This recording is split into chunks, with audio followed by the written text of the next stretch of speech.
Update from court. Sean Combs' counsel Alexandra Shapiro says some people on the internet think they figured out who Mia is. We got this video, again, that might be used to impeach her credibility. We got this video also from random people on the internet. We don't think this was ever posted on her social media. It was on some random website. Should we show it to you? I gotta ask you, I have to move on to this question, Serena. This is quite alarming. How is this possible? I have no idea how it's possible, and I'm sure Mia is probably, panicking in this moment in time. Like, are people stalking her on the internet, trying to figure out her identity?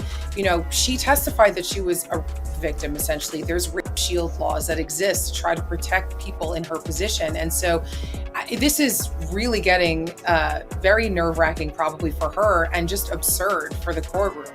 If someone revealed her identity, is that a crime, Tyler? No, it's not a crime if somebody revealed her identity, especially if they're not a part of this case. The reason they have these confidentiality orders and protective orders is for the parties involved to do their best to protect a Jane Doe or anybody proceeding under a pseudonym's identity. It is possible for the public to learn their identity, but it's really the people who are part of the case who are agreeing to protect her confidentiality. Once she got on that stand, it's very possible that somebody knew her identity. What I find more troubling and less likely is if this video is being sent by random people on the internet, and that's what they want to proffer as evidence in this criminal trial. I find that hard to be admitted. If they could track the video from one person who could confirm the identity of the person, and then it can be used for impeachment evidence, that's different. But random people on the internet sending videos, that opens the door to a can of worms. As this case unfolds, things are only getting murkier. Some believe Homeland Security, not the FBI, was sent in for a reason: to keep certain names from ever reaching the public.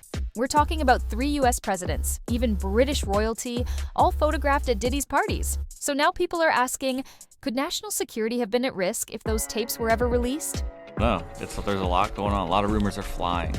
The rumors are that Diddy was running some kind of Epstein-type deal where he was filming everybody, right? That's the rumors, yeah. I don't know that there's any proof or anything other than that. The thing is, like, we're getting the rumors from the internet, and Right. the internet thinks that the Taliban took out that bridge in Baltimore. So it's like, who fucking knows? Who knows what's real? That's what Diddy's lawyers, I think, said. It was like that these are just trumped up charges. Not trumped up, I don't think they said that, but like bullshit charges. Dude, when Homeland Security invade your house, You got problems. with dudes with fucking guns and body armor. There's Someone said that they weren't there to take stuff. They were there to delete everything. Like the real people that were in there, Oh, Like that's the same funny. thing with Epstein. Oh, that's funny. That's fun. Of course, there's layers upon layers. When you get into these fucking conspiracy theories, man, they never end.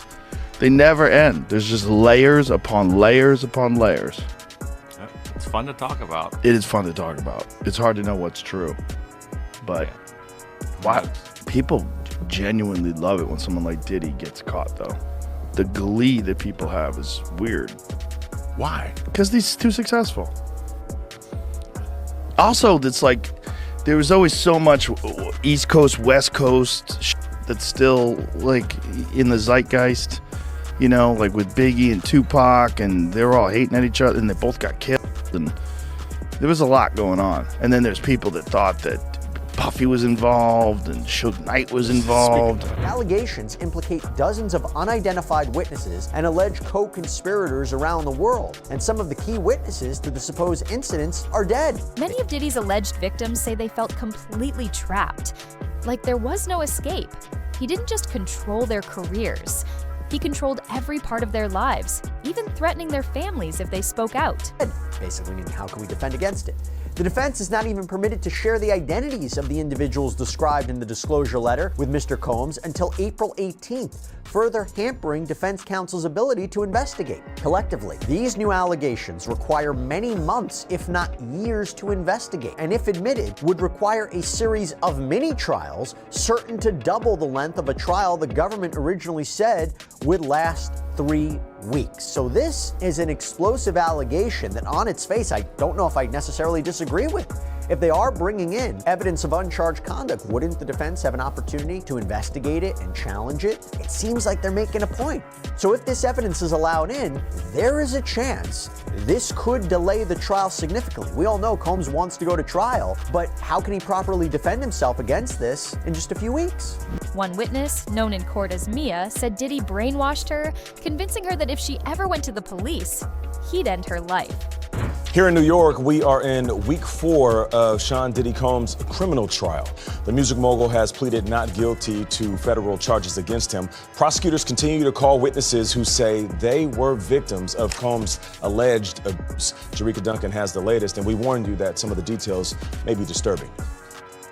A former personal assistant for Sean Diddy Combs returned to the stand Monday after accusing the rap mogul of physical abuse and sexual assault. Testifying under the pseudonym Mia to protect her privacy, she alleges that Combs groped and raped her. She told the jury she didn't speak up because she, quote, would have been silenced and would have lost everything. On cross-examination, defense attorney Brian Steele tried to undermine Mia's account, insinuating she lied about the abuse and was after Combs' money. This is the type of questioning you do in a he said, she said type of situation where there is no corroboration. This was the perfect opportunity for the defense to get aggressive, to point out those inconsistencies. Steele showed jurors dozens of examples of Mia sending friendly, supportive texts to Combs for years after her employment with him had ended. Steele also emphasized that before the trial, Mia didn't mention sexual assault allegations until after Cassie Ventura's lawsuit. On the stand, Mia told the jury, "I have never lied in this courtroom. Everything I've said is true."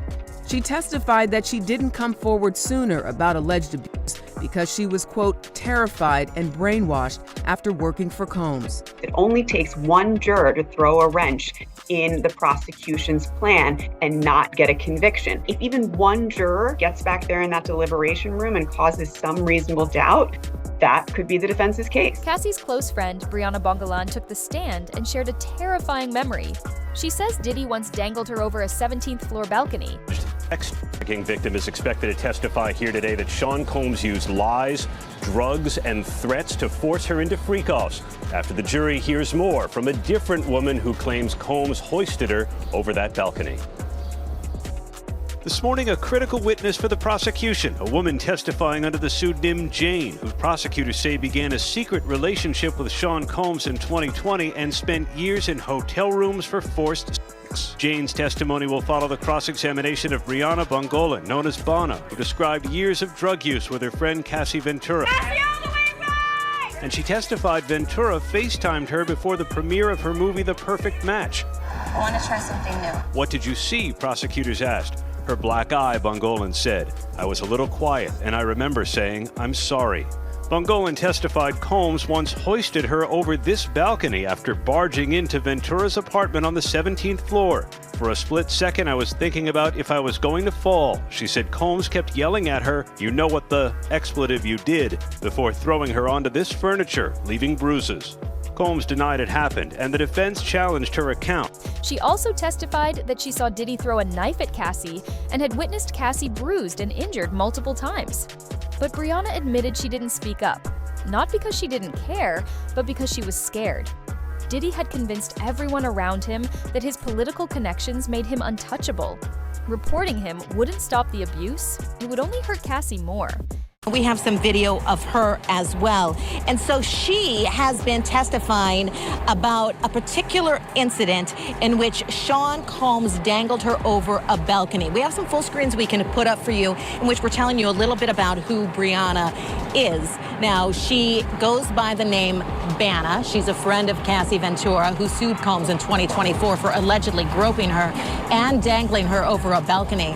She testified about this incident. So Cassie Ventura testified about this particular incident, testifying under an immunity order granted by the judge. So yes, Brianna is under immunity here, immunity order. She got on the stand earlier and she invoked the fifth. So the big thing, the big takeaway from her testimony is about being dangled over the balcony. Defense counsel has really been trying to tear her testimony apart, attacking her credibility as well as inconsistent statements they're saying that she has made as to where exactly this dangling incident took place, saying that Cassie Ventura said it happened in a hotel, but you're up here on the stand saying it happened in an apartment, basically indicating that her and Cassie are colluding together just in order to get money from Combs, because Brianna has filed a $10 million civil suit against Sean Combs. So far, Diddy's chief of staff is the only other person officially named in the trial, and she's been described as the Ghislaine Maxwell to Diddy's Jeffrey Epstein.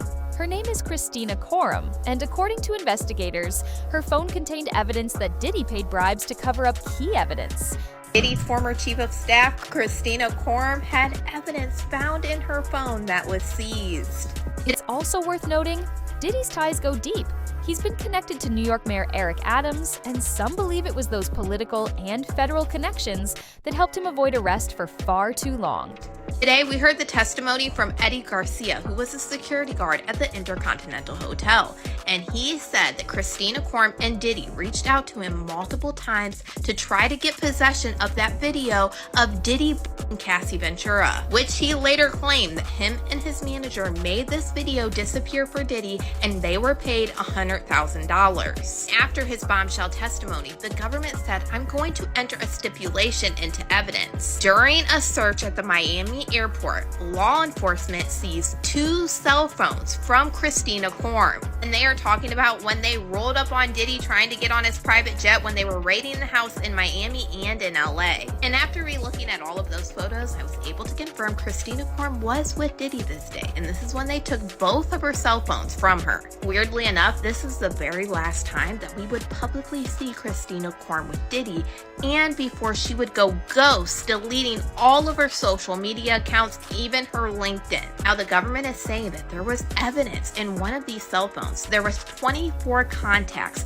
including one for Eddie My Angel. Eddie Garcia, the security guard, just had testified that Diddy kept calling him Eddie My Angel after he got the video for Diddy. And they were also able to confirm that it was Eddie's cell phone number that was attached to this name in this phone. And if you remember, in his testimony, he said Christina Coram even called his personal number to try to get him to get this video. And there was another contact that said Eddie My Angel, friend, Intercontinental. There was also a photo of the IDs on Christina Coram's device. In Eddie's testimony, he said that Diddy made them hand over their IDs before they signed the NDAs and got the $100,000. Eddie Garcia, a security supervisor at the hotel where the alleged assault took place, gave some of the most explosive testimony yet. He says Diddy and his chief of staff, Christina Coram, pressured him to sign a non-disclosure agreement, all to keep quiet about the video of Diddy attacking Cassie. Diddy's team was desperate to make that footage disappear. In return for his silence and the destruction of the video, Garcia says he and other members of the security staff were offered $100,000, split among them. Today, the jurors in his trial heard from a former security supervisor at that hotel.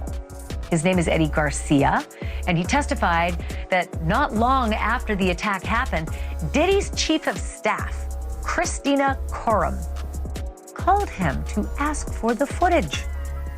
He said that he told her no on the phone, and again when she showed up in the lobby, said he told her no again. But that night, Garcia testified, Christina Coram called him again, and this time she handed the phone to Diddy.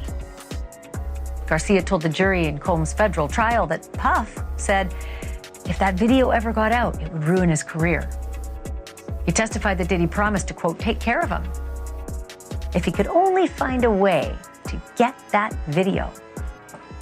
And so, Eddie Garcia, who was promised immunity to tell the truth in court, reached out to his boss, who agreed to sell the video for $50,000. And the following day, Garcia brought a USB drive with that video to a meeting he said included Diddy, that chief of staff, Christina Coram, and one of Diddy's bodyguards. But before handing over that little USB stick, Garcia said he told Diddy he was worried. He was concerned he might be implicated in a crime if Cassie Ventura ever called the police and complained. At which point, according to Garcia, Diddy had a plan. FaceTimed Cassie and ordered her to, quote, "Tell him you wanted this too, Cassie." A freshly beaten up Cassie was there on the FaceTime wearing a hoodie and complied with Diddy's demand, Eddie testified. He then said he signed a contract swearing that no other copy of the video existed and swearing him to silence with $1 million penalty if he ever spoke of what he saw or of what he did, i.e. the payoff. In return, Garcia says he was handed a bag containing $100,000, double the amount that Garcia's boss had asked for. There's now a real possibility this entire trial could be thrown out. Diddy's legal team has officially filed for a mistrial, and if the court grants it, he walks. The defense claims that federal prosecutors presented false or misleading evidence, particularly around the explosive allegation that Diddy dangled Brianna Bongolan over a balcony. If they can prove the government knowingly used inaccurate testimony, this could be the defense's get-out-of-jail card. Just happened on a Saturday. Diddy's attorneys have filed for another mistrial. They are claiming, these are their claims, that the government knew that Cassie was lying in her testimony. And I'm gonna go over all of this in an episode that should be up tomorrow because we're cross-referencing Cassie's testimony, Bonna's testimony, but what they're mainly arguing, in essence, is that Cassie testified on the stand that she saw Sean Combs, Diddy, dangling her friend Bonna off of a 17th floor balcony. And the defense is saying in their motion, well, that can't be true because the government has text messages between Cassie and Christina Quorum where Cassie texts her, "Hey, I just found out some crazy shit." Okay, I'm gonna read you the full text verbatim, but it says, "Hey, I just found out some crazy shit. He came into my house while my friends were here and we were all sleeping and they woke me up because he was ringing the bell crazy at 3 a.m. And when he came in, I went to my room and he went at Bonna, choked her, and then dangled her feet off the balcony. This is crazy, ... I have to stay away." So the defense is arguing that the prosecutors knew that Cassie did not see Diddy dangling Bonna off the balcony, and yet they proceeded to ask her multiple questions about what she saw that night. They put in their motion for a mistrial. This is their last sentence, quote, "Accordingly, the court should grant a mistrial based on prosecutorial misconduct." Victims are finally speaking out. Witnesses are disappearing, and the most powerful names still protected. At this point, the real question isn't just if Diddy will fall, it's who else might go down with him. Will justice finally be served, or will the elites manage to bury the truth yet again? Let us know what you think in the comments. Is Diddy finished, or will his powerful connections save him once more? Stay locked in, because this story, it's far from over. And don't forget, subscribe, and hit that bell so you don't miss the next chapter in the unraveling of one of Hollywood's darkest scandals.